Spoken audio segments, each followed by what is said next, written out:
आपने कहा कि गवर्नमेंट की तरफ से भी कुछ इनिशिएटिव लिए जा रहे हैं। मैं समझता हूँ ये बड़ा अच्छा साइन है। लेकिन आप समझते हैं जो डिजिटल मार्केटिंग के हमारे सेंटर्स हैं, कोचिंग है या इंस्टीट्यूट्स हैं, वो उनके साथ भी अलाइन हो रहे हैं, मशावरत कर रहे हैं कि भाई बच्चे किस तरह की ट्रेनिंग्स चाहते हैं और आगे हमारा फ्यूचर क्या है? आपके सजेशंस भी चाहिए। वो इसको इन्वॉल्व करते हैं प्राइवेट ऑर्गेनाइजेशंस? अच्छा, जैसा कि इमरान साहब ने नेफ्टेक का नाम लिया, गवर्नमेंट का प्रोग्राम है एक।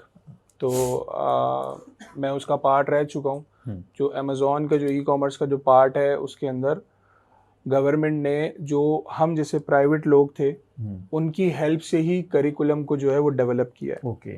तो और ये जो ट्रेनिंग्स करवा रहा है गवर्नमेंट, वो बेसिकली पब्लिक प्राइवेट पार्टनरशिप के ज़रिए ही हो रही हैं। डिफरेंट जो प्राइवेट इंस्टीट्यूट्स हैं उनके साथ मिलके ही ये चीज़ करवाई जा रही है।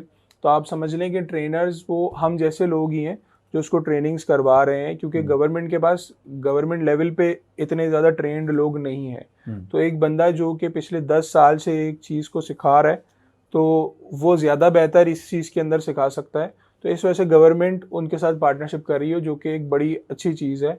और करिकुलम को अप टू डेट रखने के लिए आपको ऐसे लोग ही चाहिए। हाँ हाँ हाँ हाँ, बिल्कुल ठीक।